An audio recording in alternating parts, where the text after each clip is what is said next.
김현정의 뉴스 쇼.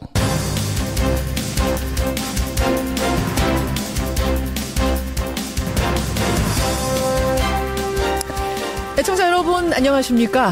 오늘은 미국에서 들려온 두 가지 소식으로 문을 열겠습니다. 먼저 2시간 전쯤 미국의 트럼프 대통령이 수입 철강과 알루미늄에 높은 관세를 부과하는 철강 알루미늄 규제 조치 명령에 서명을 했습니다. 우리 한국은 좀 제외해달라 설득을 해보려고 미국까지 날아갔지만 끝내 이루어지지 않았습니다.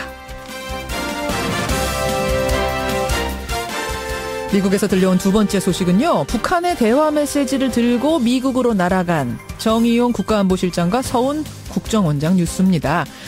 일단 맥베스터 국가안보보좌가 만났고요. 몇 시간 뒤면은 트럼프 대통령도 직접 만납니다.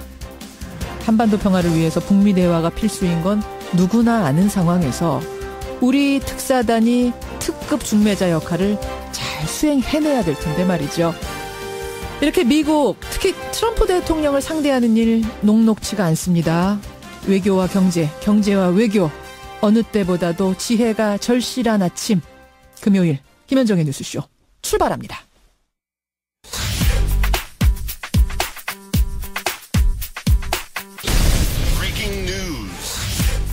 김현정의 뉴스쇼가 주목한 오늘의 포인트 김정훈 기자 나와 있습니다. 어서 오세요, 김 기자. 네. 예, 첫 번째 포인트. 미국부터 가죠. 네, 기대를 저버린 워싱턴의 선택입니다. 그러니까 결국은 미국으로 수입되는 철강 알루미늄에 높은 관세를 부과하기로 하고 그 대상에서 한국은 끝내 빠지지 못한 거예요. 맞습니다. 어제 이 시간에 예고를 해드렸는데요. 2시간 전에 트럼프 대통령이 규제 조치 행정명령에 서명을 했고요. 예. 한국도 고율의 관세 부과 대상에 포함이 됐습니다. 정확히 얼마예요? 예, 수입 철강에는 25%, 예. 또 알루미늄에는 10%의 관세를 부과한다는 내용이거든요. 그러니까 특수 동맹국에 대해서는 이걸 빼주겠다라고 했기 때문에 네. 우리도 거기에 들어가려고 끝까지 노력한 건데 어디가 들어갔어요? 캐나다와 멕시코, 호주만 면제를 받았고요. 그래서 국가안보 차원에서 일부 국가는 제외될 것이다. 이런 막판 변수가 있었는데 우리가 포함이 안 된 거죠. 그러네요. 그러니까 한국은 이러한 미국의 국가안보 기준에서 벗어난다는 말인지 모르겠습니다. 어쨌든 이러한 미국의 선택으로 한국산 철강의 대미 수출은 타격이 불가피해졌네요. 그런 상태입니다. 예. 뭐 최악은 막았어요. 처음에는 50% 얘기도 나왔었는데 네네. 최악은 면했지만 빠지지는 못한 상황. 미국으로부터 들어온 두 번째 뉴스도 보죠. 네, 또 다른 미국의 선택도 지켜봐야 되는 상황인데요. 네. 정의용 청와대 국가안보실장 또 서훈 국정원장 등 방북 특사단의 방미 일정이 시작됐죠. 네. 북한 김정은 위원장의 메시지를 바탕으로 북미 대화를 중재해야 하는 그런 일정인데 특사단이요 잠시 후에 백악관을 방문해서 트럼프 대통령을 예방한다고 합니다. 예. 미국이 어떤 선택을 할지 또 관심이 모아지네요. 우리 시각으로 오전에 만납니다. 트럼프 대통령. 이 뉴스도 굉장히 큰 뉴스네요. 보죠. 두 번째 포인트입니다. 네, 진짜 감동 패럴림픽의 개막입니다. 오늘입니다.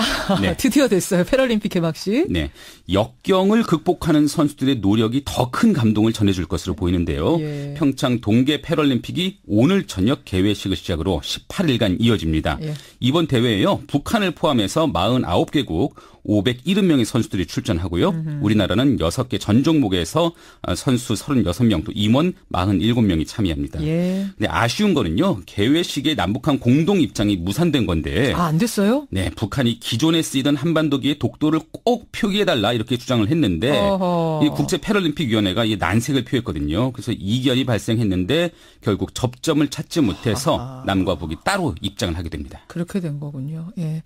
좀 아쉽기도 하고 오늘 개막식에서는 주제가를 조수미 씨가 불러요. 소프라노 조수미 씨. 오늘 2부에서 조수미 씨, 평창에 있는 조수미 씨 생방송으로 연결하겠습니다. 들어보죠. 마지막 포인트요. 네, 정치권 발들이는 배현진 아나운서입니다. MBC의 배현진 아나운서, 김재철, 김장겸 전 사장 때 이제 동료들과 다른 길을 선택했던, 그러니까 파업 안 하고 뉴스 진행했던, 그래서 갈등 빚었던 그 인물인데. 그러다가 이게 MBC가 최승호 사장 체제를 맞으면서는 업무에서 배제되고 그래서 배 아나운서의 행보에 관심이 모아졌거든요. 네. 근데 뜻밖에도 6월 지방선거와 함께 치러지는 국회의원 재보궐선거에 나설 것으로 보이네요. 오늘 자유한국당에 입당한다면서요. 맞습니다. 이게 배현진 아나운서는 현 정권 언론 탄압의 당사자다. 이런 게 한국당의 설명이고요. 또 길환영 전 KBS 사장 또 송원석 전 기재부 차관도 함께 입당을 한다고 하네요. 예, 배현진 아나운서의 출마. 오늘 오늘 월간 정두원 있는 날이거든요. 네네. 정두원 전 의원은 이걸 어떻게 논평할지 제가 이따 한번 질문해 보겠습니다. 김재훈 기자 수고하셨습니다. 네. 안희정 전 충남지사의 성폭행 의혹에 정치권이 발칵 뒤집혔습니다. 박수현 전 청와대 대변인은 선거운동 중단 의사를 자신의 내연녀를 기초의원에 공천했다는 의혹에 시달리고 있습니다. 사실무근과 법적 대응을 강조하고 있지만 민주당 후보들에게는 치명타입니다. 예, 안희정 전 충남지사의 성폭행 의혹이 정치권 내 폭로전으로 비화하는 양상입니다. 안희정 전 지사의 성폭력 논란 직후 자신의 선거운동을 전면 중단한 인물이 있죠. 바로 더불어민주당 충남지사 예비후보 박수현 전 청와대 대변인입니다. 안 전 지사의 정치적 동지이자 가까운 친구였기 때문에 지금 타격이 불가피한 상태였습니다. 그런데요, 바로 다음 날 본인을 둘러싼 의혹이 터졌습니다. 이른바 내연녀 공천 논란에 휩싸인 겁니다. 민주당 공주시 당원인 오영환 씨의 주장인데요. 그러니까 박수현 전 대변인이 2014년 지방선거에서 당협위원장이라는 권력을 앞세워서 자신과 내연 관계에 있는 여성을 공주시의원 비례대표에 공천했다. 이렇게 주장을 한 겁니다. 예, 충남지사의 유력한 후보였던 만큼 박수현 전 대변인이 이 부분에 대해서 좀 직접 답할 필요가 있을 것 같습니다. 당사자 박수현 전 대변인, 민주당 충남지사 예비후보 지금부터 직접 만나보죠. 박수현 전 대변인님 안녕하세요. 예, 안녕하십니까. 반갑습니다. 안녕하시냐는 대답 질문을 드려도 될지 모르겠어요. 예, 말씀하세요. 괜찮습니다. 예. 사실은 청와대를 그만두면서 저하고 인터뷰하셨던 게 여기 스튜디오에 나와서 인터뷰하셨던 게 불과 한 달 전이더라고요. 예, 한 달 사이에 참 많은 게 변화하네요. 예. 저도 이런 사안으로 이런 인터뷰를 하게 될 줄은 몰랐는데 일단 예. 지금 돌아가는 이 모든 상황에 대한 심경부터 듣고 싶습니다. 예. 우선 굉장히 그 마음이 좀 고통스럽고요. 예, 죄송하죠. 그러나 우리 국민들과 우리 충남 도민들의 마음은 얼마나 더 참담하시겠습니까? 그러나 이런 문제가 아주 민감한 시기에 불거진 것들에 대해서 저는 그 정치적 의혹을 제기한 상태고 이미 법적으로 조치를 취한 상태입니다. 저는 그렇게 말씀을 드리고요. 자, 그 부분에 대해서 말씀드리겠습니다. 제가 그러면 이야기가 나온 김에 박수현 전 대변인 본인에 대한 질문부터 좀 드리겠습니다. 물론 의혹입니다. 민주당 공주시 당협 사무국장인 오영환 씨가 박수현 전 대변인과 관련된 의혹 두 가지를 제기했습니다. 하나는 내연녀가 있다. 두 번째는 2014년, 그러니까 박수현 전 대변인이 당협위원장이던 2014년 지방선거에서 그 내연 여성을 공주시의원 비례대표로 공천을 했다. 그리고 그 사람이 지금 시의원인 김영미 씨다. 이렇게 의혹 제기를 한 겁니다. 두 가지 의혹. 먼저 첫 번째 의혹. 내연 관계의 여성이 있었다. 이건 어떻게 된 건가요? 예, 사실이 아닙니다. 그리고 그 문제는 지난 3번의 선거에서 단골처럼 불거졌던 메뉴이고요. 예. 그 문제는 이미 우리 지역의 많은 시민들께 다 알고 계신 일입니다. 그리고 이번 4번째 또 이런 어떤 것들을 꺼내가지고 저에게 정치적 타격을 입히려는 것이죠. 그리고 지금 말씀드린 대로 이 문제는 내연녀가 있느냐 없느냐의 문제에 방점이 있기보다는 공천을 어떻게 했느냐를 지금 문제를 제기하는 것 아니겠습니까? 그러니까 공천을 하는 과정에서 그 여성에게 내연 관계에 있었기 때문에 그 여성에게 특혜를 줬다. 지금 이렇게 이어지는 거. 우선 그러면 내연 상태의 여성이 아니었다라는 말씀이신 거죠? 그렇습니다. 그 부분에 대해서는 뭐 부인과의 계속 혼인 관계에 있으면서 뭐 누군가가 있었다. 이제 이런 게 내연 관계 아니겠습니까? 일반적으로 그렇죠. 예. 저는 다 아시다시피 이미 굉장한 그 생활고에 시달렸습니다. 11년 전에 아내와 실질적으로 헤어진 것이죠. 11년 전, 그러니까 별거 상태에 들어갔다 이런 말씀이시군요. 그렇습니다. 예. 그런 과정에서 이제 지난 공천 문제를 말씀을 드리면 이 김영미 의원이라는 분은 정말 심각한 발달 장애 아이를 키우는 엄마였습니다. 그런데 그런 어떤 아이를 키우면서 느끼는 제도의 모순이나 부족 이런 것들을 이야기를 하는 과정에서 그러면 정당에 입당을 해서 한번 노력을 해보자. 그래서 제가 그 정당으로 불러낸 것입니다. 그래서 정당에 입당을 해서 지역위원회의 운영위원과 여성국장이라고 하는 힘든 일을 그렇게 도맡아서 수년간 해오신 분입니다. 예, 그리고 말이 안 맞는 것이 그때는 비례대표 한 명을 구하기가 어려운 상황입니다. 2014년에요. 예, 그렇습니다. 시의원 비례대표 한다는 사람이 없었어요? 전혀 없죠. 그리고 간신히 이 김영미 의원이라는 분도요. 제가 비례대표 후보를 구하다 못 구하니까 그래서 당의 여성국장이던 김영미 지금 현 의원에게 뭐 여러 도리가 없었죠. 설득하는 방법밖에. 그러나 비례대표 후보를 공천을 하지 못하면요. 다른 지역구 지방의회 의원들이 등록 자체가 안 됩니다. 구조상. 비례대표 반드시 내게 돼 있죠. 예. 그렇습니다. 그렇기 때문에 이 문제를 정말 깊은 고심 끝에 설득해서 비례대표에 딸랑 한 명 공천하게 된 겁니다. 입후보자 한 명이었던 거죠. 그러니까. 경쟁자가 없었다. 그러니까 모두가 하기 싫어하는 그 자리를 억지로 앉힌 데다가 그 분의 능력도 충분하고 자질이 충분했기 때문에 이건 전혀 특혜 공천일 수가 없다. 앞뒤가 맞지 않는 말이다. 이런 말씀이세요. 예, 당을 위해서 수년간 그렇게 봉사를 해온 분이고요. 예, 그렇기 때문에 그 무슨 특혜가 있습니까? 그러면 그 당시 두 분의 관계는 지금 오영환 씨가 주장하듯이 뭐 내연 관계나 이런 건 당시 아니었습니까? 예, 전혀 그럴 리가 없고요. 만약에 그런 문제가 있고 그렇다면 어떻게 시민들께서 저를 선택해 줄 수 있겠습니까? 그렇군요. 그러니까 내연녀도 아니고 특혜 공천을 준 적도 없다. 두 가지 의혹을 다 부인하셨어요. 근데 이런 이야기를 오영환 씨가 또 자꾸 하는 이유는 그 김영미 시의원과 곧 결혼을 하실 거다, 재혼을 하실 거다 이렇게 알려져서 아마 그런 맥락 속에서 또 이 이야기가 나오는 것 같습니다. 그럴 수 있죠. 그러나 제가 지난 2월 5일 날 충남도지사 출마 선언을 하면서요. 제가 이제 어쨌든 혼자의 몸이지 않습니까? 지난 9월에 이혼을 하신 거죠? 그러니까 별거 관계를 9월 15일 날 11년 만인가 그렇게 이혼이 된 것입니다. 그런데 도지사라고 하는 이런 중책에 도전을 하면서 그 옆자리가 비어 있다는 것 자체는 굉장한 죄송한 일 아니겠습니까? 우선 사적으로는 저도 이제 그 11년 동안에 고통스러웠던 제 개인적인 삶을 치유받고 싶습니다. 그리고 정말 뭐 저는 아이도 없습니다만 퇴근을 하면 돌아갈 가정이 있고 싶고 그건 사적인 이유입니다. 그렇기 때문에 이 선거가 끝나고 제가 도지사가 된다면 그런 공적인 사적인 여러 이유 때문에라도 이제 저도 가정을 갖고 싶습니다. 이렇게 말씀을 드렸습니다. 그러다 보니 이제 이런 것들이 나오고 이렇게 설명을 했는데도 한두 개 언론에서는 김영미 의원과 뭐 재혼 이렇게 기사를 쓴 곳이 있더라고요. 김영미 시의원과 재혼이 아닙니까 그러면? 정하거나 계획을 가지고 있지 않다고 말씀을 드렸습니다. 다만 그러한 필요성에 대해서 출마 선언할 때 일반론적으로 말씀을 드렸다는 것이고요.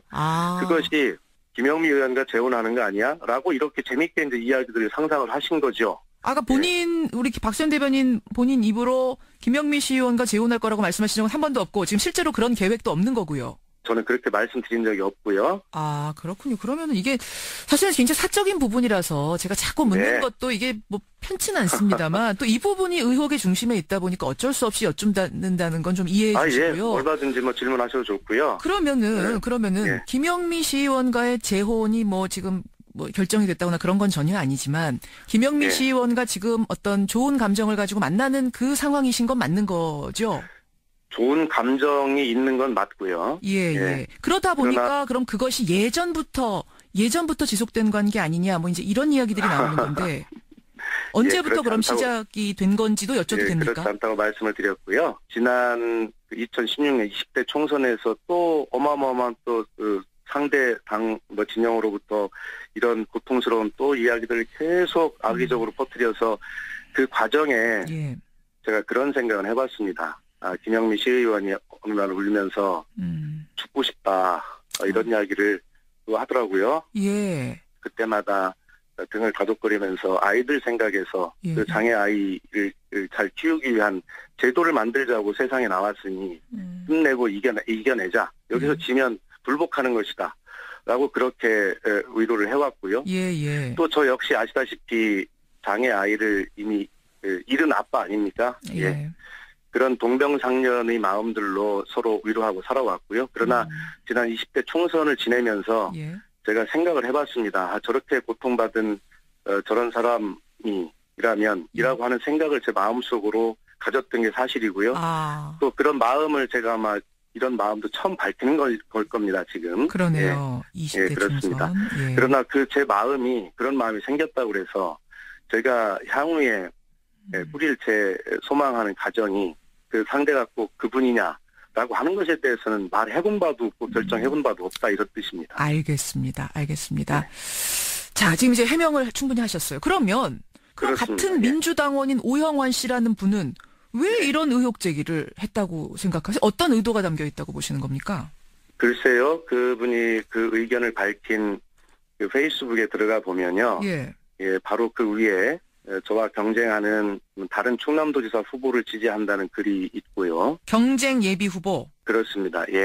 그렇다면 양승조 후보가 되는 건가요? 글쎄, 그거는 제가 말씀드릴 수 없습니다. 그건 추측 가능합니다. 그렇게 하면서 이제 그 밑에 이런 글을 썼고요. 제가 사실은 어제 박수현 전 대변인 입장이 담긴 문자를 민주당 당원들한테 쭉 보내셨잖아요.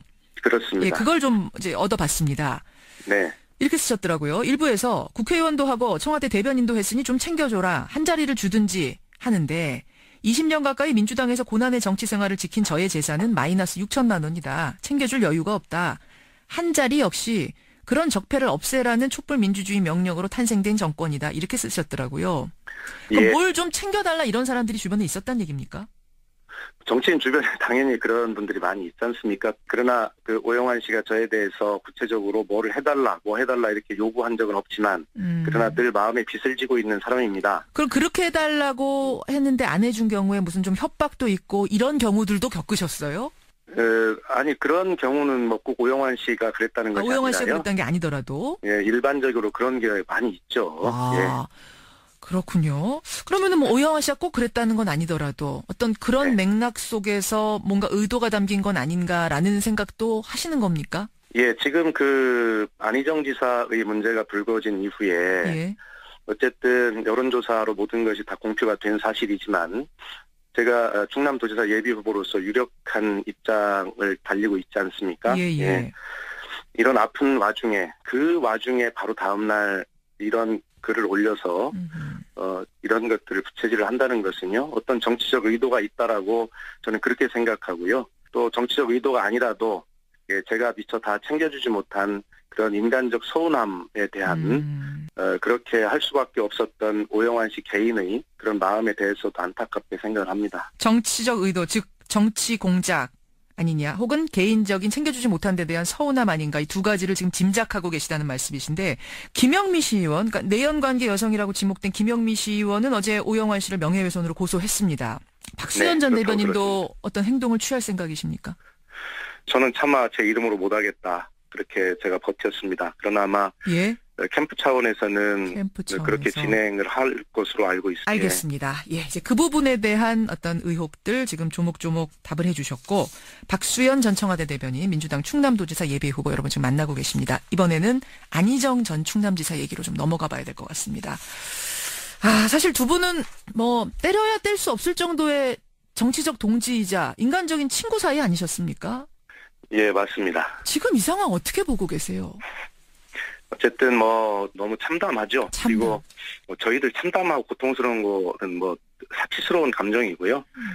국민들께서 받은 상처, 또 이 참담함, 이걸 어떻게 해야 될지 참 고민스럽습니다. 죄송하고요. 이런 상황, 그러니까 지금 2명의 여성이 나왔습니다. 성폭행을 당했다, 지속적인 성폭행을 당했다라는 2명의 여성이 나오는 이 상황을 박수현 전 대변인은 정말 모르셨어요? 전혀 모르셨어요? 정말 제가 알았다면 그것이 가장 후회스럽습니다. 좀 더 잘 살펴볼 걸 하는 생각이 들고요. 저도 너무 믿기지 않는 일이어서요. 차마 안희정 지사에게 연락을 해볼 생각도 못했습니다. 연락 못 해보셨어요? 이 사건 터지고 나서? 그렇습니다. 아니 그렇게 가까운 사이신데 사실은 제일 먼저 통화해서 사실관계 확인해 보셨어야 될 것 같은데 왜 안 하셨어요? 너무 가깝기 때문에 아마 충격이 더 저도 클 것이고요.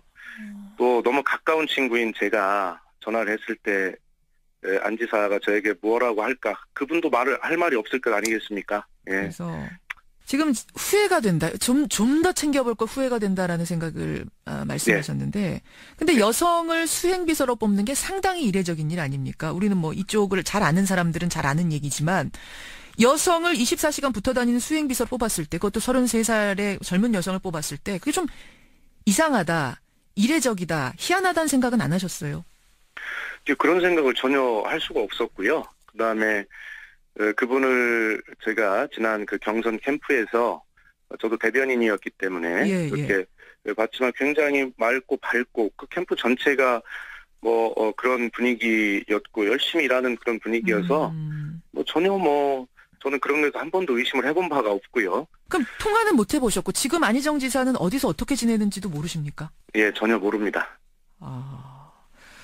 사실은 어제 기자회견을 하겠다, 국민들 앞에 서서 이 상황을 설명하고 사과하겠다라고 계획을 발표했다가 몇 시간 전에 취소를 했죠. 예, 그렇습니다. 예. 그것을 두고도 이게 국민들 앞에 나서서 설명해야 되는 거 아니야? 특히 도민들이 지금 황당해 하시는데 직접 해명이라도 해야 되는 거 아니냐, 이런 말씀들을 하시거든요. 어떻게 보세요? 평소에 그 안희정 지사의 성격이나 스타일을 볼 때, 제가 기자회견을 하는 것, 그것은 저는 평소의 스타일이 아니라고 생각을 했습니다. 그게 무슨 말씀이세요? 예, 차라리 빨리 검찰에 소환을 해달라라고 하면서, 이 문제는 말보다는 그러한 책임지는 행동, 또 수사를 받는 것, 이런 것들로 빨리 국민께 말씀을 드리는 그런 스타일입니다. 말보다 그러니까 행동을 먼저 하는 스타일이다, 이 말씀이시군요. 그렇습니다. 예, 그렇기 때문에 저는 어제 기자회견을 한다고 그래서 좀 의아했고요. 그런데 결과적으로 취소를 하면서 보낸 그 입장문을 보니까 저를 빨리 검찰에 하루라도 빨리 소환해달라, 이렇게 입장을 밝혔더군요. 그래서 이게 안희정의 원래 가지고 있는 스타일이다, 이런 생각을 했습니다. 국민들 입장에서는 사실은 좀 해명을 직접 듣고 싶은 이런 마음이 있는 것 같습니다. 그런데 이 문제가 안희정 지사 입장에서 보면 기자회견이나 해명한다고 말씀을 드릴 때 죽을 죄를 지었습니다밖에 할 말이 더 있겠습니까? 어떻게 해명이 되겠습니까? 예. 해명이라는 게 사실은 오히려 더 화를 돋을 수도 있기 때문에. 예, 그렇습니다. 예. 그런 거군요. 알겠습니다. 지금 그럼 안희정 전 지사가 지금 정치 활동은 모두 중단을 한 상태인데 정계 은퇴까지 가는 겁니까? 현재로서는 다른 방법이 없지 않습니까? 다른 방법이. 예. 타격이 없다면 거짓말이죠. 지금 한참 선거운동을 하고 계신 중이었는데. 예, 그렇습니다. 그렇죠. 일각에서는 이대로 박수현 전 대변인이 후보 사퇴하는 거 아니냐, 이런 관측도 나오던데요. 여기서 한 가지 중요한 사실을 간과해서는 안 된다고 생각합니다. 이 충청남도라고 하는 척박한 지역에서 민주당의 깃발을 걸고 살아왔습니다. 만약에 여기서 박수현이 사퇴를 하거나 이렇다면 도민들께도 진정한 사죄의 길도 아니지만 당원으로서의 책임감, 그리고 유력 주자 입장에서의 책임감, 이런 것들을 동시에 가지고 있습니다. 예, 정리를 하자면 뚜벅뚜벅 헤쳐나가겠다, 이 말씀. 예, 그렇습니다. 예. 설명을 지금 해주셨어요. 안희정 전 지사에 대한 친구로서의 입장, 그리고 본인에 대한 의혹 제기에 대한 해명들 해주셨고, 이제 판단은 국민의 목, 도민의 몫이 될 것 같습니다. 여기까지 말씀 듣겠습니다. 고맙습니다. 네, 감사합니다. 예, 박수현 전 청와대 대변인, 지금 민주당의 충남도지사 예비 후보로 등록을 한 상태죠. 만나봤습니다. 청취자 이민정님, 안 전 지사 건은 본인의 잘못이 아니니 힘내서 걸어가십시오. 박수현 전 대변인 지지. 반면에 최성용님은 박수현 전 대변인도 결국 똑같은 거 아니냐, 사퇴하라. 김아름님, 또 이런 문자도 들어오고요. 험난한 길이지만 더욱 힘내십시오. 박승감님 같은 문자도 들어오고요. 김소형님, 결국 판단은 충남 도민의 몫이 아니겠습니까? 이러셨는데요. 예, 오늘 이 의혹들에 대한 당사자의 답 들으셨습니다. 도민이 아니시더라도 국민 여러분의 판단은 어떠십니까? 문자 보내주시고요. 오늘 행가는 부득이하게 쉽니다. 2부로 가죠.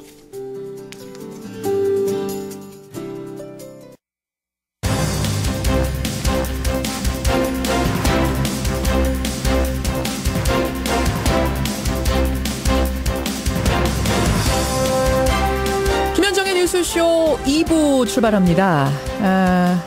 아까 포인트 뉴스에서 배현진 MBC 아나운서가 송파의 자유한국당 후보로 전략 공천이 될 거다, 오늘 입당을 한다는 소식 전해드렸더니 문자가 벌써 많이 들어오네요. 쌍문동 혜리님, 장규준님, 1395님 외에 많은 분들이 의견 주고 계시는데, 오늘 월간 정두원 준비된 날입니다.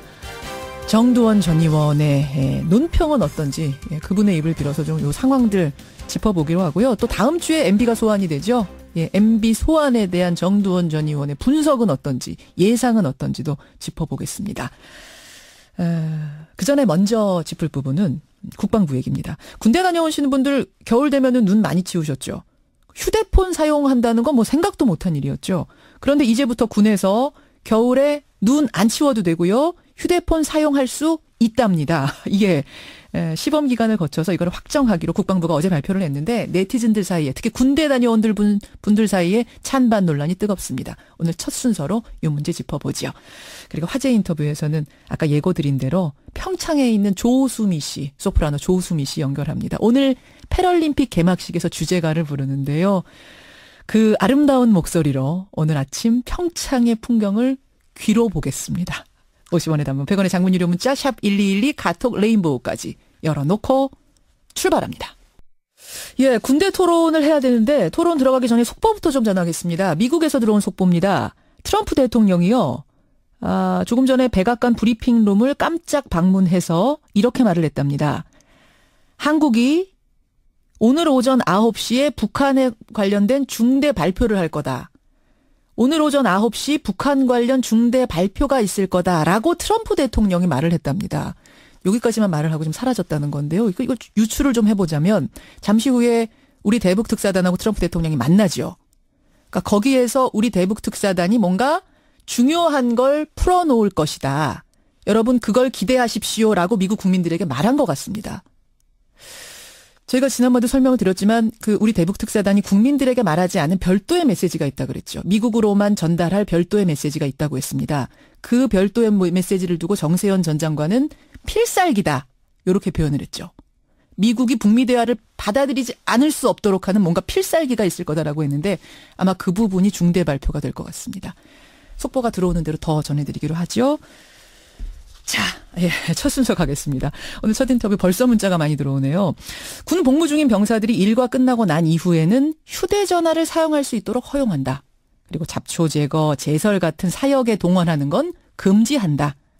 예, 어제 국방부가 발표를 했습니다. 시범 운영 기간을 거쳐서 전 군으로 확대할 예정이라고 하는데요. 발표가 나오자마자 찬반이 뜨겁습니다.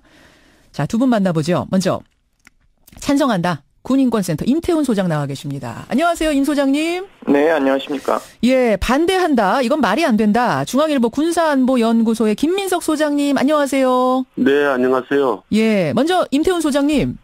네. 예, 지금 부대 내에서 휴대전화는 반입도 못하는 거죠? 개인 휴대전화는요, 모두 그 지휘 통제실에 보관하도록 되어 있습니다. 그리고 휴가나 외출, 외박일 때만 지급이 되고요. 그렇죠. 현재는 2014년 병영문의 혁신위원회에서 윤일병 사건 이후죠. 예. 제가 휴대폰 도입 제안을 했으나 좀 반대에 부딪혀서 생활관에 한 대씩 공용 그 수신 전용 폰만 설치되어 있습니다. 즉 가족이 전화를 하게 되면 예. 친구나 이런 사람들이 일과 시간 이후에 전화하면 받는 전용만 가능한 것은 설치되어 있습니다. 자, 현재 상황이 그런데 이제는 네. 일과 시간 후에는 자유롭게 통화할 수 있도록 본인 휴대폰 소지하고 통화할 수 있도록 허용한다. 왜 찬성하십니까? 그것은 전면 허용하는 것은 아니고요. 아, 그래요? 예, 제가 군인복무기본법에 따라서 통신의 자유를 보호하기 위해서 자율성을 주기 위해서 이제 우리 헌법의 취지에 맞게 법이 도입이 됐습니다. 2016년 이후에요.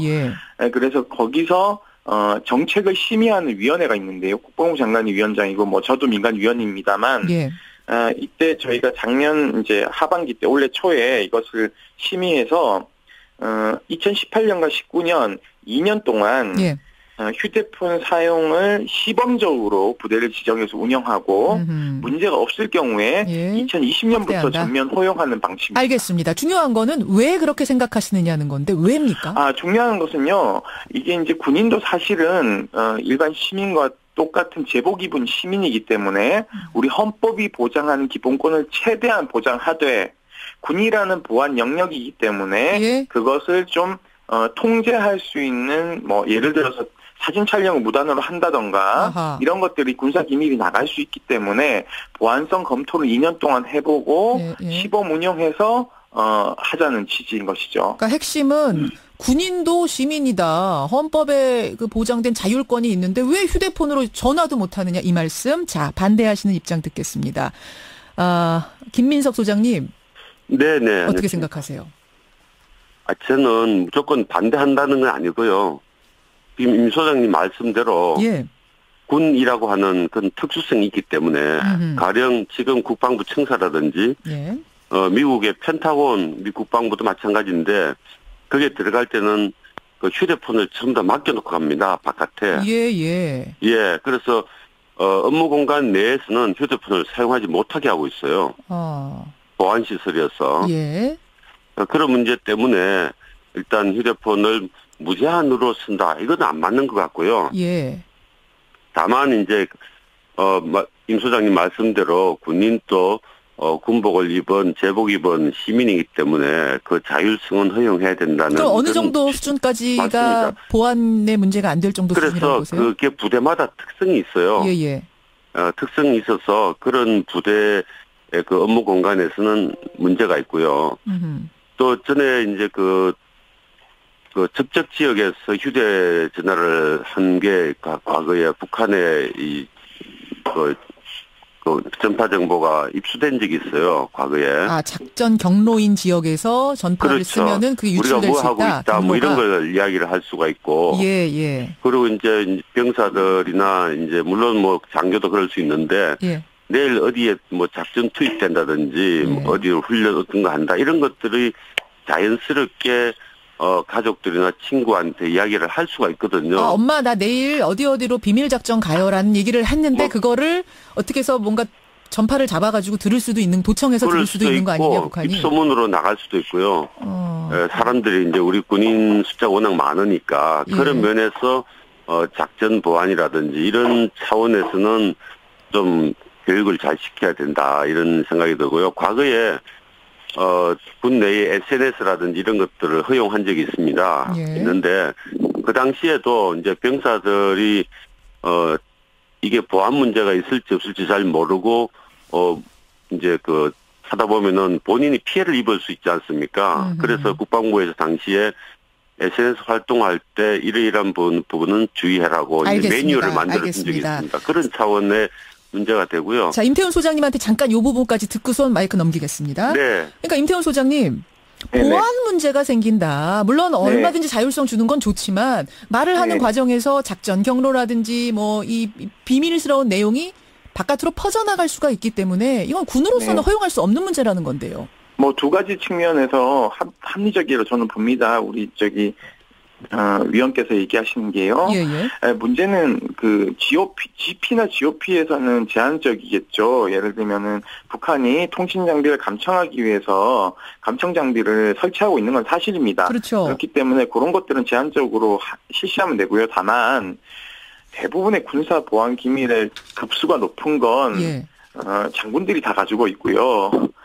병사들은 군사 보안이라고 해봤자 굉장히 낮은 단계이기 때문에 물론 그럼에도 불구하고 그런 것들이 적에게 노출되면 안 되는 것은 사실입니다. 그렇기 때문에 당장 전면 시행하는 것이 아니라 2년 동안 시범 부대를 운영해보고 보안성에 대한 취약 지점을 보완한 다음에 2020년부터 시행하는 것이기 때문에 그닥 큰 문제는 없을 거라고 보고 있습니다. 그러니까 그러면 2년 동안 시범을 해보는데 시범 운영을 해보는데 이런 것들이 새나가는 부작용이 있다면 그때라도 접을 수 있다. 새나가는 것에 대한 우려는 있으신 거군요, 임태훈 소장님. 네, 뭐 그렇습니다. 예를 들면은요, 제가 제안한 게 이런 겁니다.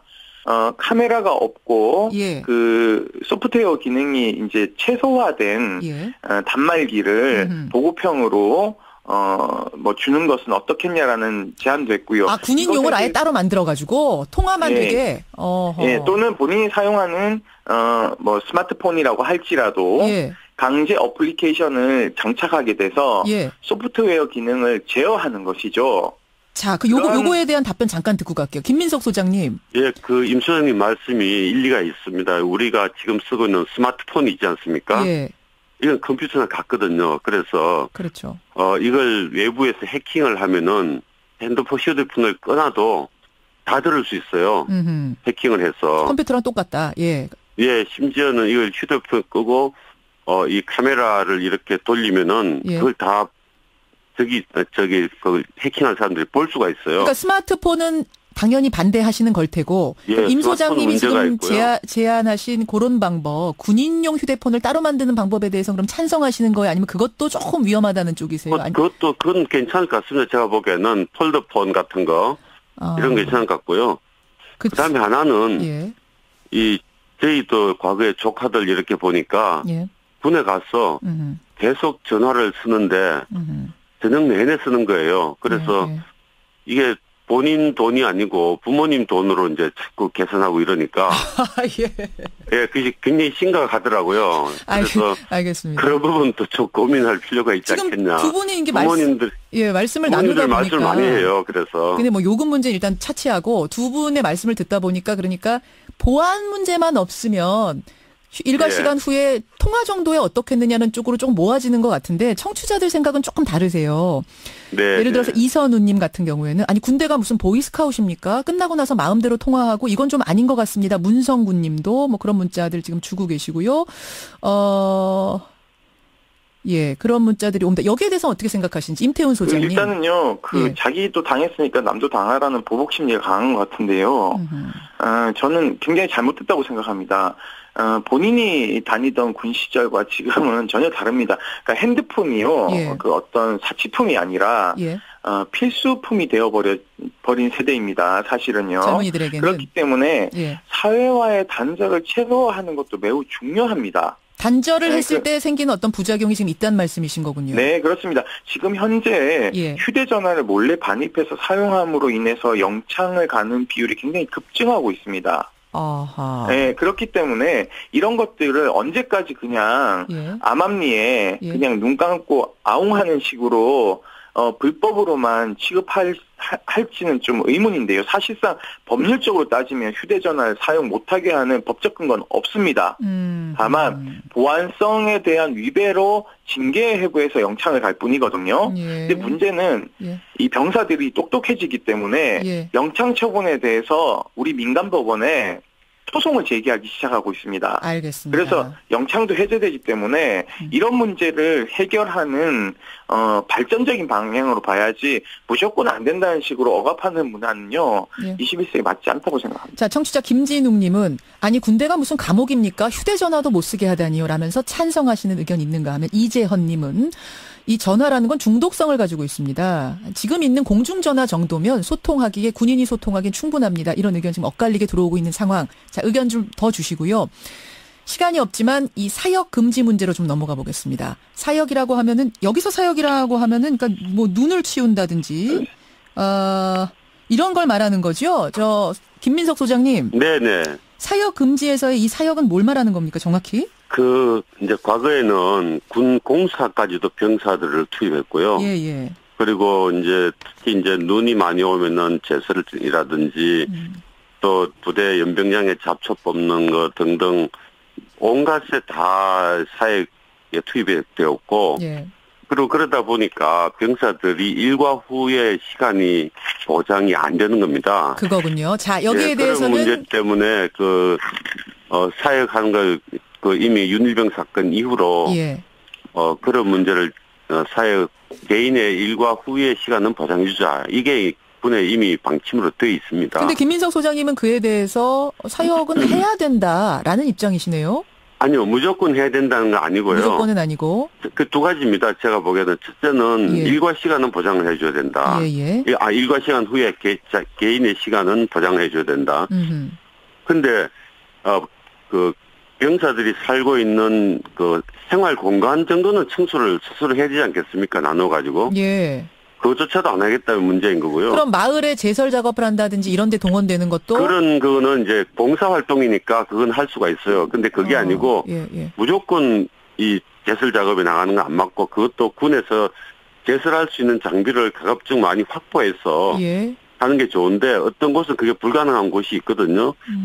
가령 내일 아침 바로 출동을 나가야 되는데 그런 눈을 쳐야 되는 그런 상황이면 해야죠. 그런데 무조건 사역 금지로 해버리면은 그런 여러 가지 활동에 이 군이라는 게 굉장히 위에서 지시한 대로 따르기 때문에 그런 무조건적으로 하는 건 문제가 있다. 이런 지금처럼 이야기입니다. 전면 금지에는 반대한다는 의견. 임태훈 소장님 의견도 듣고 마무리를 지어야겠습니다. 어떻게 보세요? 예, 우선은 뭐 국방부가 발표한 것은 GP나 GOP 지역의 11개 사단을 우선적으로 시행한다는 것입니다. 시범은요? 예, 문제는요, GOP나 GP 같은 경우에는 근무 시간이 굉장히 타이트하고 야간 경기 근무가 많기 때문에 이게 뭐 밤에 새벽까지 근무를 하고 잠을 자야 되는데 제설 작업에 동원된다는 것은 전투력 저하의 요인이 되기 때문에 저는 이것은 전방 지역은 반드시 그렇게 제설 작업이나 이런 것들은 용역을 체결해서 해야 된다고 생각하고요. 다만 후방 지역까지 그렇게 하는 것은 저는 좀 문제가 있다고 보고 있습니다. 그렇기 때문에 후방은 제설 작업은 공익적 목적이 있기 때문에 같이 치우는 게 맞고요. 다만 이런 것들이 많습니다. 자기가 해야 될 일이 아님에도 불구하고 사적 지시를 많이 하는 거기 때문에 이 사적 지시에 대한 금지를 더 강화하는 개념으로 좀 봐주셨으면 좋겠고요. 제초 작업도 사실상 제설 작업과 동일한 맥락에서 이해해 주시면은 알겠습니다. 저는 이해가 빠를 것으로 생각하고 있습니다. 오늘 이 사역 금지 문제에 대해서는 좀 충분하게 토론을 못했는데 워낙 휴대폰에 관련된 토론이 뜨거워서요. 여기까지 일단 입장 확인하고 시범 운영되는 걸 보면서 또 토론 자리 마련하죠. 고맙습니다. 네, 감사합니다. 예, 군인권센터 임태훈 소장, 중앙일보 군사안보연구소 김민석 소장이었습니다.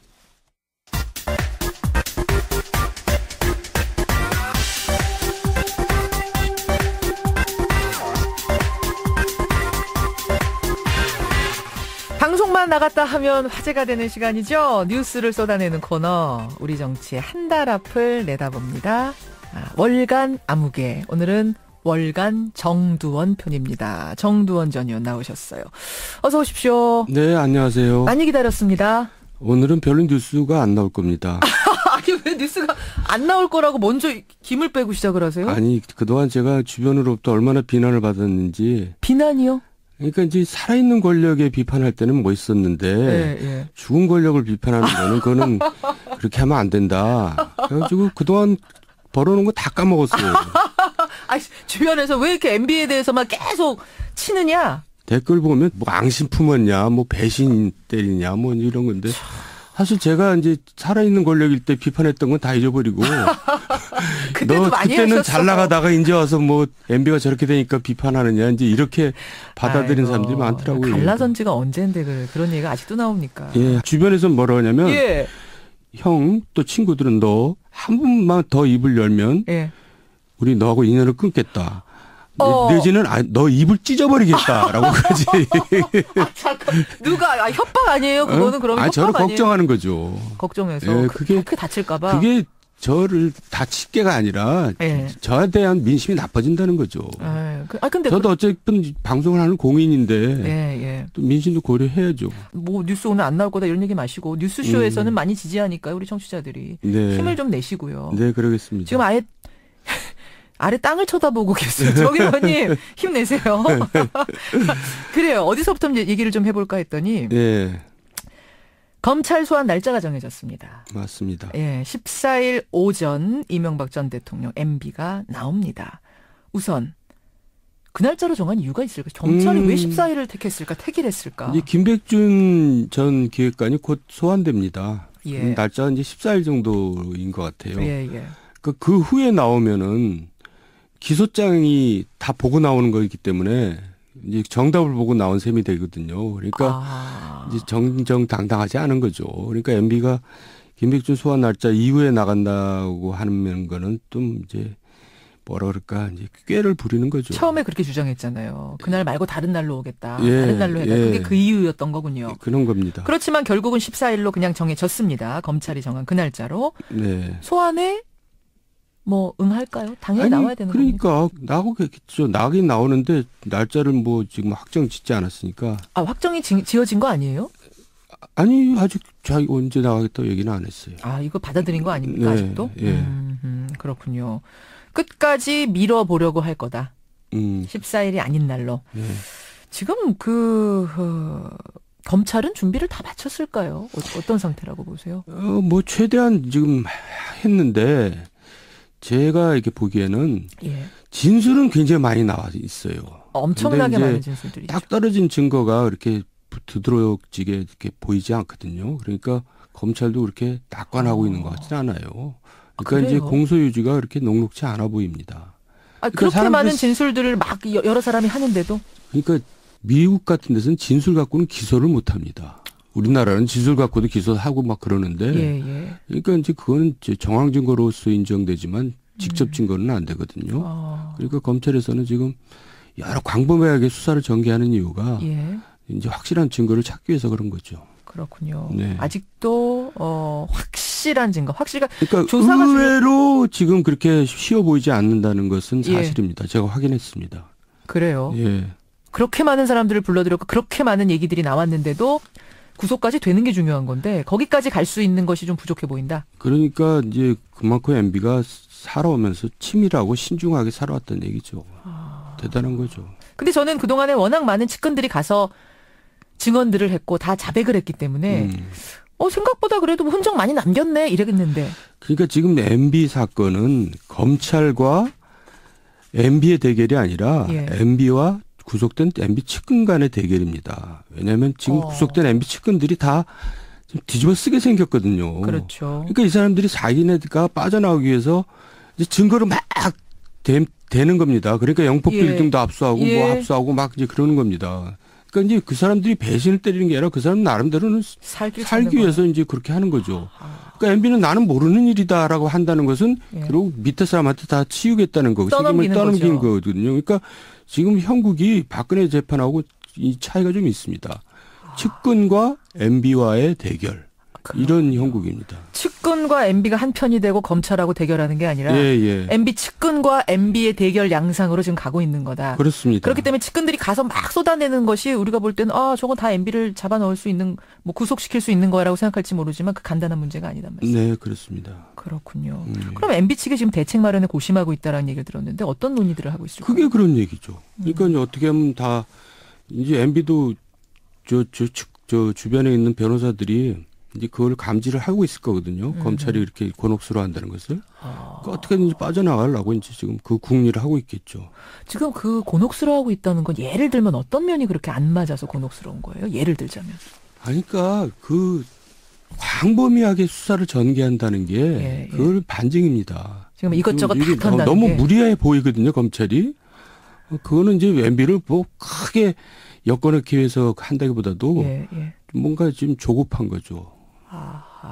결정적인 한 방이 안 나오기 때문에 지금 이것저것을 다 해볼 수 없는 거다라고 그 반증이라고 보시는 거예요. 예를 들어 박영준 전 차관 같은 경우는 소환에 응하지 않고 있거든요. 그러니까 박영준이 이제 뭐 키맨이라고 검찰에서는 또 보는 모양인데. 왕차관. 왕차관. 왕차관이 나와서 이제 뭐 예를 들어서 구속게 될 상황에 된다 그러면 이제 MB는 굉장히 어려워지겠죠. 거기가 많은 게 많으니까. 거기가 실제로 한 일이 많으니까. 그러니까 어떻게든지 MB는 왕차관이 안 나가게 아마 무슨 잡고 있을 거다. 그렇군요. 뭘 가지고 있을까요? 거기가 워낙 많이 일을 많이 했기 때문에 MB하고 저 형님 사이에서. 말하자면 김백준 집사라고 불리던 김백준 씨나 뭐 김희중 비서관 이런 사람들하고 또 다른 차원의 뭔가. 거기는 이제 무슨 일을 꾸미고 집행하는 일을 많이 했거든요. 누가요? 왕차관이요? 그러니까 돈을 쓰는 쪽에 일을 많이 했겠죠. 훨씬 더 키맨일 것이다. 잡고 있을 거다. 왕차관을 잡고 있을 거다. 못 나가게. 검찰이 그럼 안 나온다고 버티면 못 부르는 거예요? 끝까지? 그러니까 MB가 나가기 전까지 이제 자취를 감추게 만드는 거죠. 그러니까 이제 나가더라도 MB가 나간 후에 나가게. 그러니까 MB로부터 이제 MB가 나갔다 오면은 뭔가 검찰이 이제 핵심을 알 거 아닙니까? 그럼 박영준한테 전해가지고 이렇게 좀 해라. 이제 서로 아직까지는 공조 체제가 이루어지고 있다고 봐야죠. 그런 거군요. 그리고 MB를 2번 부르기는 사실 어려울 테니까 한 번 부르고 끝날 가능성이 지금으로선 크죠. 그렇기 때문에 MB 소환 이후로 어떻게든지 밀어보려고 지금 잠적한 거다. 이런 말씀. 자, 14일 날 소환이 돼서 어쨌든 조사를 받고 나면 그러면 구속이라고 지금 장담할 수는 없는 거군요. 구속을 안 시킬 수는 없죠. 불러놓고. 왜냐하면 또 박근혜 전 대통령과의 형평성도 있고 또 국민 감정도 있고 그런 건데 근데 이제 구속했다가 만약에 기각되면 정말 검찰로서는 재앙이거든요. 그러니까 저렇게 이제 날짜를 미루고 그러다가 이제 뒤늦게 저렇게 소환을 하는 거고. 그러면 어쨌든 소환 날짜 정했다는 거 보면은 그럼 뭐 한 방을 잡긴 잡은 거 아니에요? 이제 더 이상 미룰 수는 또 없죠. 뭐 없으니까. 그렇군요. 지금 장담할 수는 없지만 구속이 안 되면 재앙이다. 검찰로선 재앙이다. MB 소환 이제 일주일 앞두고 정두원 전 의원 만나고 있습니다. 자, 다음 이슈로 넘어가겠습니다. 박수현 전 대변인하고 일부에서 인터뷰도 했습니다만 지금 안희정 전 충남지사의 성폭력 의혹, 물론 아직까지는 의혹이라고 해야 됩니다. 이게 뭐 확정을 경찰에서 지어준 건 아니기 때문에 정치권을 지금 쓸고 지나가고 있는데 어떻게 보고 계세요, 이 상황들? 저도 충격이죠. 그리고 일단 대권 구도 자체를 바꿔놓은 셈이에요. 그렇죠. 왜냐하면 유력한 대권 주자였잖아요. 그렇죠. 그리고 또 우리 사회에 정말 이번에야말로 미투 운동이 그냥 녹록지 않고 쓰나미처럼 몰려오는구나. 그런 걸 이제 느끼고 저도 오싹합니다. 왜 오싹하세요? 너무나 충격적이기 때문에. 그러니까 안희정 충남지사는 국민들이 이제 다 잊어버렸지만은 과거에 노무현 정부 때 시작할 때 불법 정치 자금을 수수해가지고 형을 사는 사람이거든요. 그렇죠. 근데 사람들이 다 잊어버리고 이제 이 사람이 대권 주자까지 됐어요. 그만큼 이 사람이 많은 노력을 했다는 거죠. 정말 각고의 노력을 해서 그런 이미지를 불식시키고 지도자 반열에 오를 정도면 저는 대단한 겁니다. 그래서 이 친구 정말 대단한 친구구나 이렇게 생각했는데 이렇게 추락할 줄은 몰랐죠. 한편으로는 아까운 겁니다. 지도자 하나 잃었다는 것이. 왜 그런 판단을 했는가 지금 생각하면 왜 그런 어리석은 판단을 했는가 이런 어리석은 판단 아니라 자기 통제를 못한 거죠. 자기 통제를 못한 거다. 어떻게 보면 질병입니다. 질병이에요? 현대의 질병이죠. 그래요. 질병이다. 이게 이제 지방선거까지 영향을 줄 건가? 일단 뭐 대권은 대권이고 지방선거까지 영향을 줄 건가? 어떻게 생각하세요? 6월 지방선거. 근데 이게 쓰나미처럼 정치권을 덮쳤기 때문에 이게 어디로 튈지 모릅니다. 그래요. 이거 꼭 무슨 여당에도만 튄 게 아니라 야당에도 튈 수 있고 벌써 야당에 뭐 하나 나왔잖아요. 전직이지만은. 나왔더라고요. 그러니까 이거는 여야를 불문하고 지금 어디로 튈지 모르기 때문에 뭐 지방선거에 어떤 영향을 미칠지 그거는 좀 알 수가 없죠. 100일 정도가 남았기 때문에 그 사이에 다 잊어버릴 거다라고 보시는 분이 있는가 하면 아니다. 그때까지 계속 이어질 거다. 그래서 영향 줄 거다라고 이게 약간 팽팽한 상황인데 정 의원은 지금 미투 운동은 시작이죠. 시작입니까? 정치권 기준으로 봤을 때 시작입니까? 네, 시작. 사회 전체로도 시작이고 또 이제 선거 때 되면 이걸 이슈로 만들죠. 상대 후보들은. 만약에 이제 상대 정당을 서로 이제 털어요. 물고 뜯고 늘어지겠죠. 털고. 상대 후보가 뭐 관련된 거 없는지. 이런 양상으로 갈 거다. 절대 잠잠해지긴 어려울 거다 이렇게 보시는 거예요. 지금 이제 안희정 전 지사가 하여튼 거기에 안희정 전 지사의 문제가 있고 정몽주 전 의원은 서울시장 출마를 준비하고 선언하려던 날 한 여성이 나타났습니다. 성추행 당했다. 그 후로 이제 입장 발표를 미루고 있는 상황인데 서울시장 판도는 어떻게 돌아갈까요? 서울시장 판도도 사실 정몽주 의원이 다크호스로 등장한 건데. 그랬죠. 뭐 현직한테 유리하게 이제 돌아가는 거겠죠. 어쨌든. 근데 이게 서울시뿐만 아니라 다른 광역단체 또 지자체장들도 스스로 이제 출마를 포기하는 사례가 많이 나올 겁니다. 은근슬쩍. 다른 이제 뭐 핑계는 되겠지만 찔리는 사람들은 스스로 포기할 수밖에 없다. 그러겠죠. 혹은 뭐 이 공개적으로 여성이 얘기하기 전에 물밑으로 접촉할 수 있잖아요. 사과하십시오라든지 당신 이런 일이 있었던 거 기억하시 뭐 이런 식이 나면은 스스로 포기할 거다. 이 와중에 또 뭐 돈들을 많이 쓰겠죠.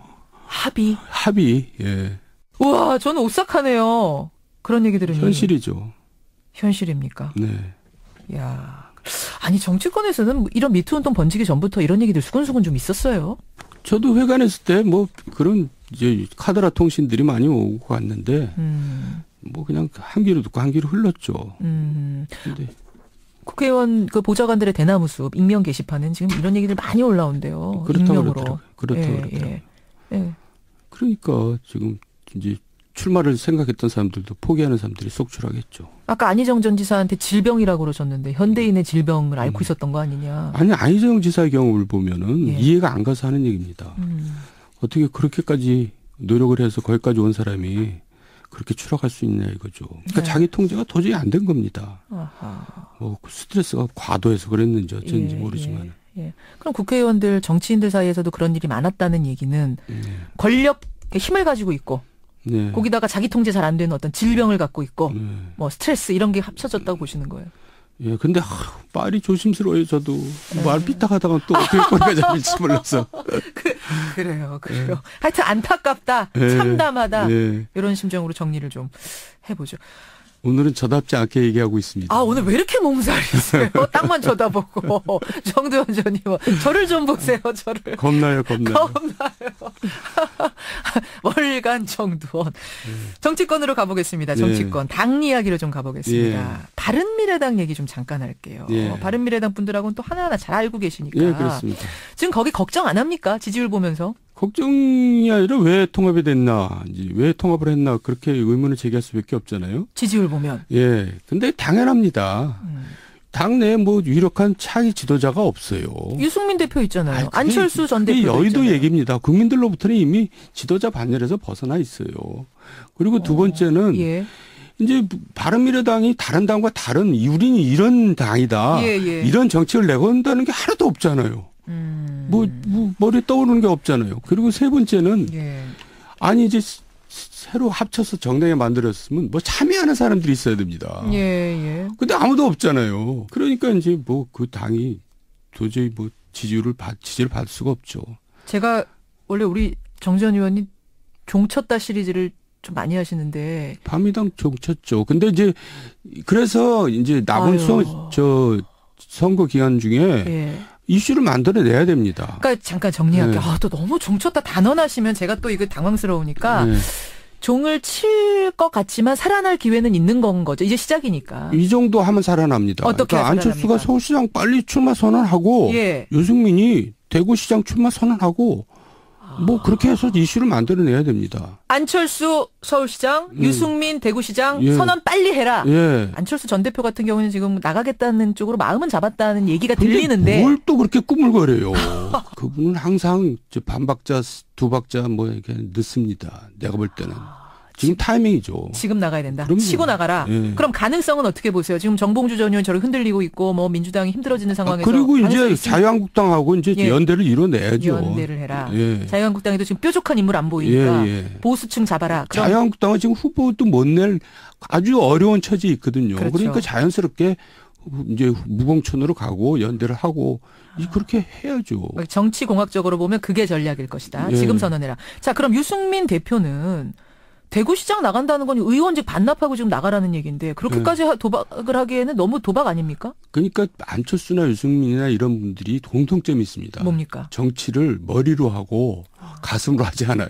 너무 계산적이에요. 지금은 과감하게 의원직 버리고 떨어질 각오하고라도 대구로 나가야 될 때다. 사지로 갈 때다. 안 그러면 바른미래당 종친다. 종쳤죠. 안 그러면 종친다. 안 그러면 종치는 거다.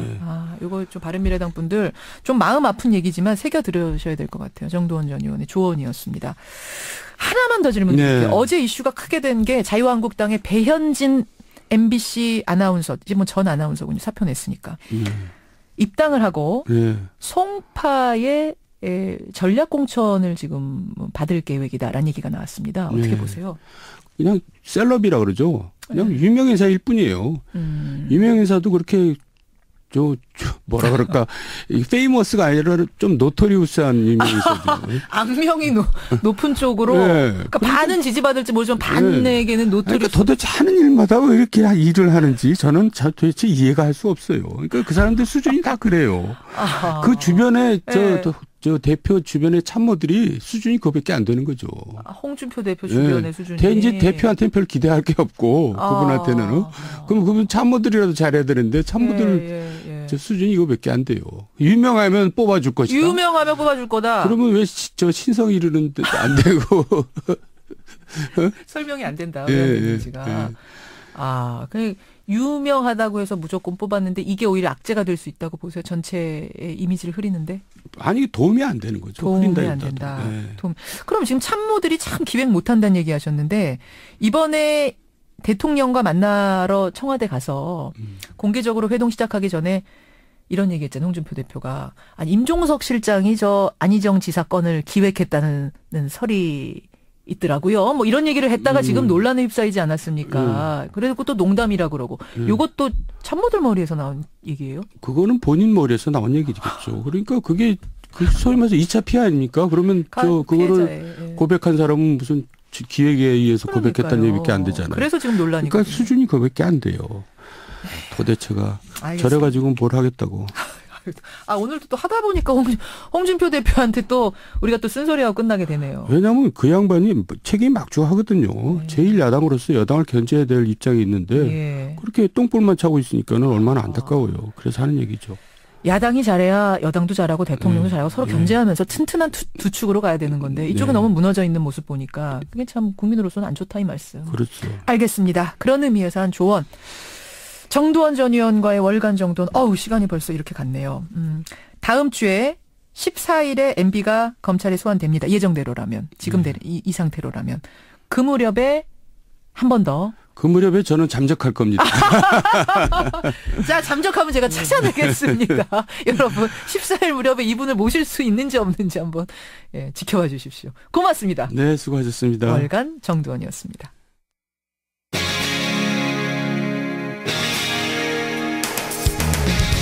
여러분께서는 지금 CBS 라디오 김현정의 뉴스쇼를 함께하고 계십니다. 화제 인터뷰를 들어갈 건데요. 지금 속보가 하나 들어왔습니다. CNN의 속보입니다.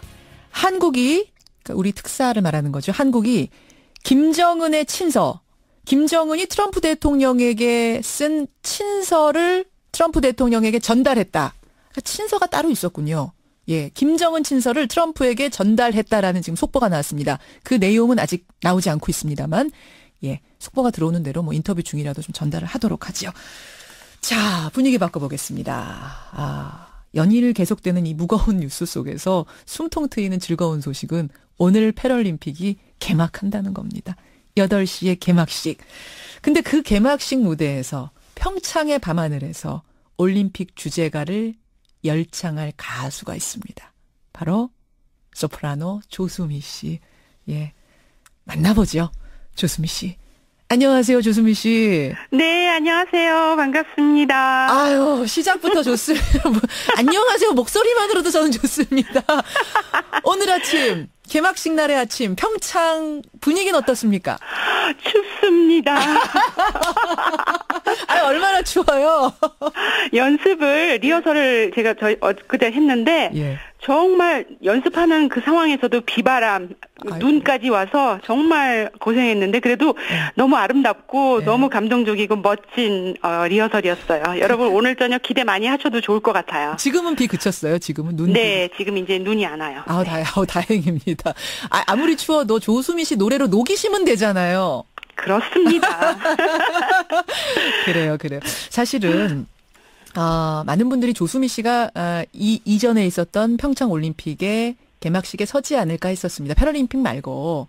네. 그랬는데 나는 꼭 패럴림픽의 무대에 서고 싶다 이렇게 자진하셨다는 얘기를 들었습니다. 네, 우선 이번 전에 그 올림픽 무대에서 저를 보고 싶어 하셨던 많은 분들이 계셨다고 그래서 저는 정말 너무 그 사랑과 관심에 감사드리고요. 근데 사실은 1년 전부터 저는 패럴림픽 그 계획식에 꼭 주십시오 하는 그런 요청을 받아서 아주 흔쾌하게 제가 약속을 해드렸었거든요. 그래서 제가 나갈 수가 없었어요.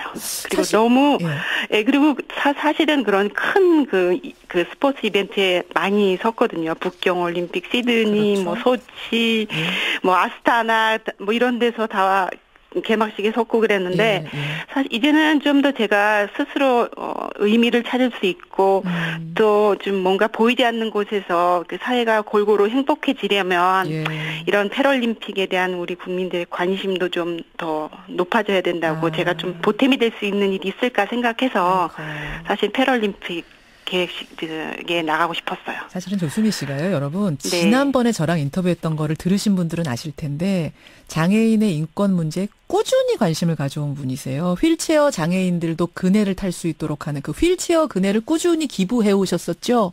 네, 올해가 벌써 5년째네요. 5년째. 네. 휠체어 그네는 어린이들이 휠체어를 타고서도 소위 말해서 그러니까 우리가 그냥 아주 편하게 우리 어린이들이 탈 수 있는 그네를 이 아이들은 한 번도 탈 수가 없잖아요. 그렇죠. 그래서 그 휠체어를 타고서 그네를 이렇게 타면 이렇게 하늘을 볼 수 있어요. 그러니까 그런 그 자그마한 기쁨을 아이들한테 좀 주고 싶어서. 그리고 우리나라에서는 아직도 그 휠체어 그네가 제작이 안 됐던 상태라서. 맞아요. 비싸잖아요, 네. 이거. 몇 대나 지금까지 기부하셨어요, 그러면? 벌써 올해가 5년째니까 벌써 한 8, 9대? 와. 그리고 이제는 한국에서 그게 제작이 되어요. 그래요. 너무 기쁜 일이 벌어졌어요. 이런 관심을 가져오다가 이번에 이제 패럴림픽 무대까지 서게 된 건데 평창올림픽 개막식 때는요, 뭐 드론 뜨고 인면조 또 자원봉사자들 무한 댄스 뭐 이런 게 큰 화제가 됐었는데 네. 패럴림픽 개막식 오늘 밤의 관전 포인트는 뭔지 살짝 좀 귀뜸해 주실 수 있나요? 네, 살짝 얘기해 드릴게요. 살짝만. 네, 첨단 기술의 향연이었다면 그 전번 그 오프닝에는 이번에는 그 메인이 소리인 것 같아요. 제가 들어보니까. 그래요. 소리. 소리. 소리를 어떤 음악. 식으로 소리를? 그러니까 음악이 이제 중심이 되는 거죠. 많은 이제 보지 못하시는 분들도 계시니까요.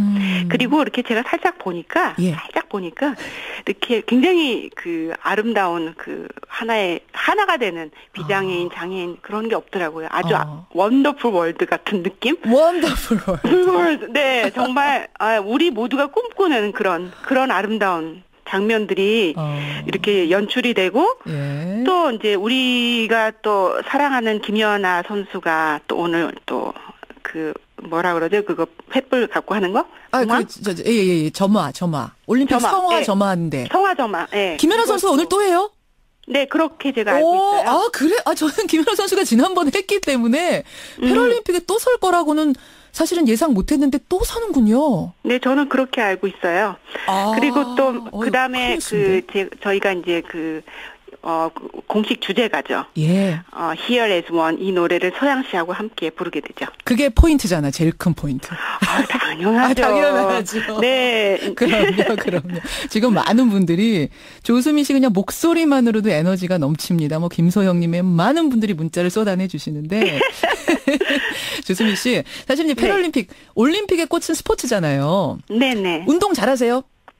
저 운동을 엄청 좋아합니다. 제가 사실은 이런 사실 음악과 스포츠는 전 세계인들이 사랑하잖아요. 그리고 이렇게 스포츠 이렇게 경기에 나오는 그런 선수들의 모습을 가만히 지켜보고 있으면 저는 그분들 모습에 제 모습이 이렇게 오버랩돼요. 얼마나 많이 연습을 했을까. 얼마나 땀 흘렸을까. 얼마나 혼자 저렇게 힘든 시간을 보냈을까. 사실 저희도 이제 음악회 준비하고 이러려면 정말 많은 시간을 연습하잖아요. 그리고 딱 그 기회는 한 번이잖아요. 그 무대에서 잘해야 되잖아요. 그렇죠. 어제 잘해도 소용없고 내일 잘해도 소용없고. 그래서 참 그런 거를 보면은 참 많은 걸 동감을 하는데 이번 그 패럴에는 정말 감동적인 그런 모습이 많이 연출될 것 같아서 기대가 큽니다. 지금 청취자 8758님이 만약 몸이 따라준다면 동계 스포츠 중에 어떤 거에 한번 도전해보고 싶냐. 지금 20대라고 생각하면. 울랄라. 오케이. 네. 갑자기 생각을 그 생각이 나네. 뭐예요? 2년 전에 제가 로스앤젤레스에서 이제 콘서트를 하고 있었는데 아주 예쁘게 생긴 아주 깜무잡잡한 여자아이가 엄마 손을 잡고 이제 분장실에 왔더라고요. 그러면서 뭐라 그러냐면은 저보러 몇 년 2년 후에 평창에서 만나자고 그러더라고요. 그래서 나 너 스포츠 하니? 그랬더니 스노우보드? 그거를 탄대요. 그래서 그래? 얼마나 잘 타길래 평창까지 나가나 그랬는데 알고 보니까 클로이 김이었던 거예요. 클로이 김 이번에 그 스타. 네. 그래서 저는 제가 그래서 그 경기 할 때 클로이가 금메달을 땄다고 해서 그 클로이인가 사실 제가 의심을 한 거예요. 왜냐면 그때 봤을 때는 아이가 뭐라 그러나 아주 티네이저 아주 소녀스럽고 그랬는데 그래서 너무 기분이 좋고 세상에 그래서 그럼 스노우보드 배워보는 걸로? 그랬으면 얼마나 좋을까 싶은 생각이. 조수미 씨하고 얘기 나누니까 계속 쭉 하고 싶은데 이제 시간은 정해져 있고 제가 마지막 부탁은 말이죠. 네. 오늘 개막식에서 부르실 그 노래. 네. 제목이 Here as One. Here as One. 이거를 목을 아끼셔야 되기 때문에 불러주십사 부탁은 제가 못 드리고. 네. 가사가 너무 아름다워요. 지금 제가 보고 있는데 요 가사를 좀 시처럼 읊어주시면 어떨까? 우리 청취자들을 위해서. 네, 여러분 2002년에 챔피언이라는 노래로서 정말 네. 우리 월드컵을 아직까지도 기억하시잖아요. 예, 그래서 이 노래는 챔피언 2라는 생각으로 했고요. 예. 그 메인은 그래요. 함께 달려나가자 푸른 하늘 끝까지. 꿈을 꾸는 나는 너의 챔피언, 꿈을 꾸는 너는 나의 챔피언. 와. 어둠 속의 한 줄기 그 빛을 따라서 운명을 넘으리라 우리 함께라면. 이게 메인입니다. 조수미 씨, 지금 그 노래가 음원으로 흐르고 있거든요. 저희에게 전달해 주신 그 노래. 네. 이것 같이 들으면서 오늘 무대 잘 꾸며주시기를 부탁드립니다. 네, 여러분 화이팅. 고맙습니다. 네, 감사합니다. 조수미 씨였습니다. 나와 나 하나 되어 오늘 다시 여기에 손에 맞잡고 승리를 꿈꾸며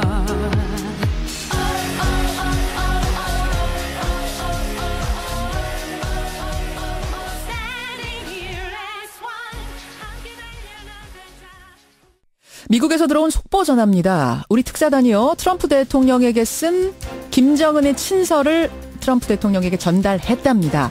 그 내용은 아직 공식적으로 알려지진 않았지만 아마도 북한으로 와주십사 하는 초청장일 것이다 라고 폭스뉴스가 전했네요. 김현정의 뉴스쇼 여기까지입니다. 고맙습니다.